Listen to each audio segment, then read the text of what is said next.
مخاطبین از رسانه پشت پرده. ماجرای فیلم استاندار سابق یادتونه یعنی تیم زنه میگه که منم داشونی رو های گلزار جابجا کرد.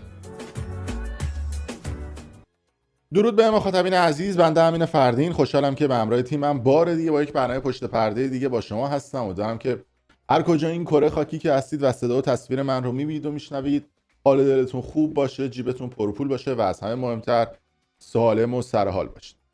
چند وقتی هستش که ما در برنامه پشت پرده داریم افشا میکنیم پشت پرده بلاگرها و افرادی که تو فضای مجازی با شعاف کردن، با نشون دادن زندگی‌های فیکشون فقط میخوان عقده‌های درونی خودشون رو تو چشم بقیه. از اون طرف از مردم خواستیم که سوژه‌های خودشون رو در اختیار ما بذارن راجع به افراد مختلف اگر دوست دارن که راجع به پشت پرده‌هاشون بدونن. با بگم این وسط‌ها من دیدم که اسم سری آدم‌ها میاد و خیلی داره تو فضای مجازی حجمه به سمتشون وارد میشه و همه دارن راجع بهشون صحبت میکنن و حسابی وایرال شد.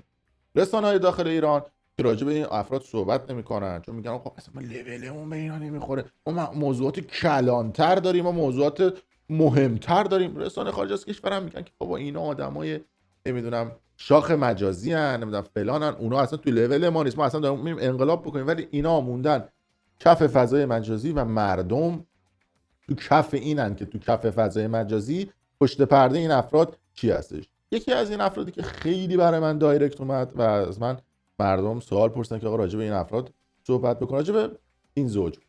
الان تصویرش میاد. بله، یکم زوم بکنم که با دقت ببینید. سپهر حیدری و همسرشون خانم آرام جوینده که حساب این قضیه برای طرفداران فوتبال پرحاشیه بوده. چرا که این خانم آرام جوینده همسر سپهر حیدری اومد یه دونه پست گذاشت که میخوام خواننده بشم، یه مقدارم قیافش پلنگ ملنگ طوره دیگه و خیلی هم توجهات رو جلب میکنه و همه اومدن گفتن آقا این سپهره چقدر بی غیرت فلان، داره زنش آهنگ میخونه، ویدیوهای نمیدونم لختی. حالا چند تا عکس دیگه هم هست که میبینید که اینا سال 1393 وقتی که این سپهر حیدری رفته بود بولینگ، این دختر رو اونجا دیده و همونجا هم درجا خواستگاری کرده و درجا جواب بله رو هم گرفته. ماشاءالله سرعت خواستگاری تا بله و گرفتن من الگوت اومد باشه طبق ادعای خودش بود، یعنی با سرعت برق و باد خواستگاری کرده، گرفته، برده، نشونده پای سفره عقد، مهریه رو زده، بچه دار شده، تشکیل خانواده چند روز گفتم نه ولی سرعت بالا. ولی یه موزیک ویدیو تیزرش پخش شد، حالا من صداشو میبندم چون احتمالاً کپی رایت داره، که این زن سپهر حیدری تو این موزیک ویدیو حسابی دیگه ترکونده دیگه. ببینید زنش رو یه مدل و دیگه یه مقداری هم موزیک ویدیو رو مثبت 18 کرده بوده، اسم آهنگ هم بیبیه، دقیقا همینجوری میگه. خلاصه تصمیم گرفته که خواننده بشه و کامنت های مردم هم زیر این ویدیو حسابی عجیب و غریب بود. حالا راجع به کامنت های مردم هم صحبت میکنم که آقا میگن که سپهر کجایی، سپهر نمیدونم تو چرا اینقدر بی غیرتی که نمیدونم زنت رفته بین پسرا و نمیدونم دستکش پوشیده و داره میمالوننشون، از این صحبت. و مردم هم گفتن که بیا راجع به این افشاگری بکن، این کیه تو فضای مجازی، بذار یه فریمش رو برای شما استاپ بکنم که اصلا آره بیا افشاگری بکن فلان بکن. ببینید دوستان، اصلا از قصد من این سوژه رو انتخاب کردم که بیام این صحبت ها رو بکنم. دنبال بهانه میگشتم، مثل این آخونده هستم دنبال یه دونه تریبون میگردم برم بالا منبر صحبت بکنم، من دنبال یه بهانه میگشتم که بیام صحبت بکنم. ببینید ما با کسی مشکل شخصی نداریم تو رسانه پشت پرده و همیشه وقتی راجع به شخصی من صحبت میکنم نه آدم عقده‌ای ام، نه آدم ندید بدیدی ام، نه آدم وقتی یه آدمی آزارش به کسی نمیرسه، آسیبش به کسی نمیرسه. الان این زن سپهر حیدری که اومده اصلا این ویدیو به قول شما مثبت 18 رو درست کرده، چه آزاری داره بین اون میرسونه؟ چرا میگم شاید اگه یه شخص دیگه بود، یه بلاگر دیگه بود، من راجعش فشار می‌کردم. من پیجش که نگاه کردم اصلا تبلیغات نمیکنه، فضای تبلیغاتی هم نداره. یه پیج داره عکس خودش رو گذاشته و بچه‌هاش از ترس سیستم امنیتی داخل ایرانه که مبادا به شوهرش گیر بدن، عکسای شوهرش هم پاک کرده که اومدن چون انداختن گفتن که آقا این دوتا از هم دیگه جدا شدن، گفته من مسیر موسیقی میخوام برم این مسیر.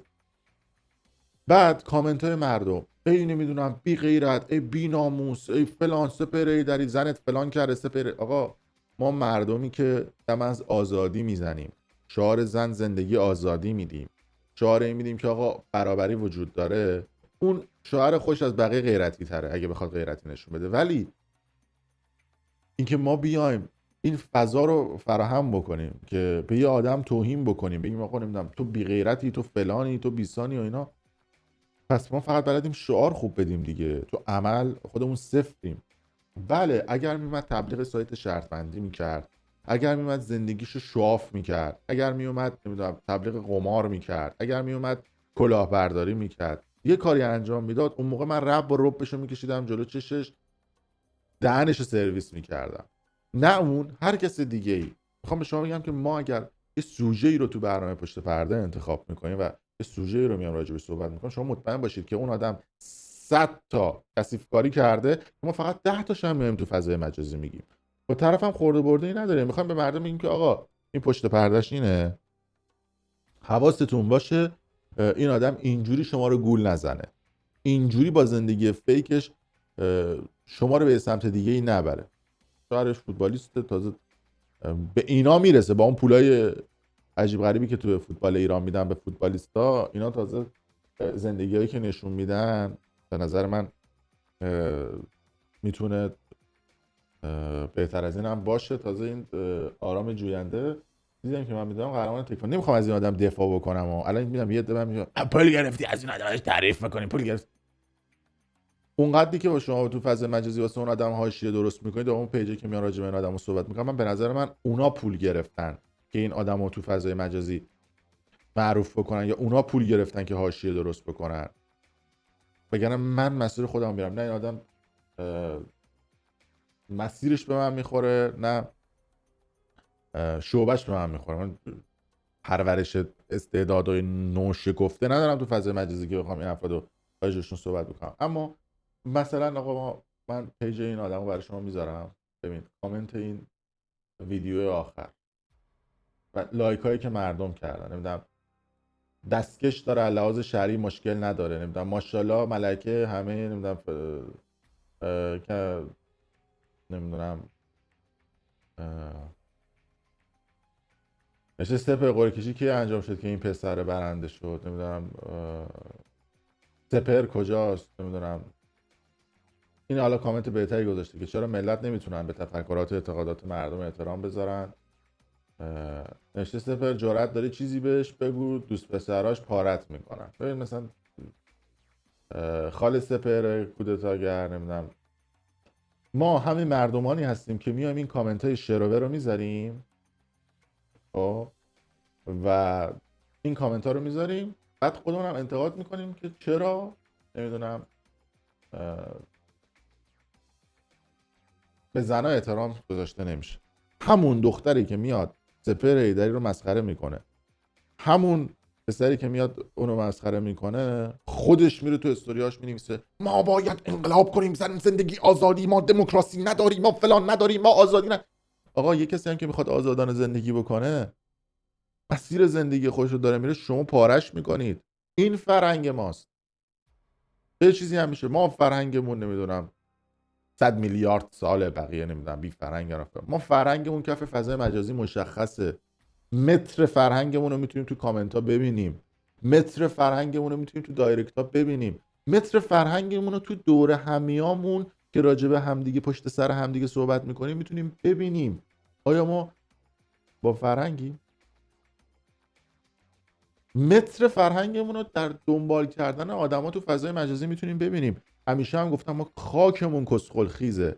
هر کسی تو فضای مجازی بیشتر اسکل بازی در بیاره، هر کسی تو فضای مجازی بیشتر خوش شبیه دیوونه ها بکنه، بیشتر لودگی بکنه، میتونه موفق تر باشه. تو فضای مجازی 4 تا فوش بده، تو فضای مجازی از نمیدونم فلان خلافت صحبت بکن، تو فضا ببین چه جور طرفدار پیدا میکنی. حالا یه ویدیو هم بعداً میذارم دیگه راجع به اینکه چه جوری این افراد میتونن تو فضای مجازی معروف بشن. ولی آقا تا وقتی کسی به ما آزاری نمیرسونه، چرا؟ چون طرف معروفه ما باید بریم راجبش صحبت بکنیم، چون طرف معروفه ما باید راجبش پشت برداشت صحبت بکنیم. نه، ما همچین شخصیتی رو نداریم تو فضای مجازی. فقط همین جمله رو میخواستم بگم و اگر هم برای ما راجع به شخصی کامنت میذارید که ما راجبش صحبت میکنیم، اول ببینید به کسی آزار میرسونه یا نه، به کسی داره آسیب میرسونه یا نه، داره کلاهبرداری میکنه یا نه. بذارید زیر همین ویدیو بنویسید، من راجبش افشاگری خواهم کرد. اگر سند و مدرکی وجود داشته باشه حتما راجبش صحبت خواهم کرد. اگر خودتون هم سند و مدرک دارید، این پیج اینستاگرام من یکی از پیجام، پیج بیهایند تیم ورژن، با همین آیدی من، آیدی تلگرام همین فردینه، پیام بدید و سنداتون رو بفرستید، مدرکاتون رو بفرستید، ما راستی آزمایی میکنیم. اگه درست باشه منتشر. خیلی مخلصیم، مرسی که تا این لحظه با ما بودید، به همین راحتی، به همین سادگی.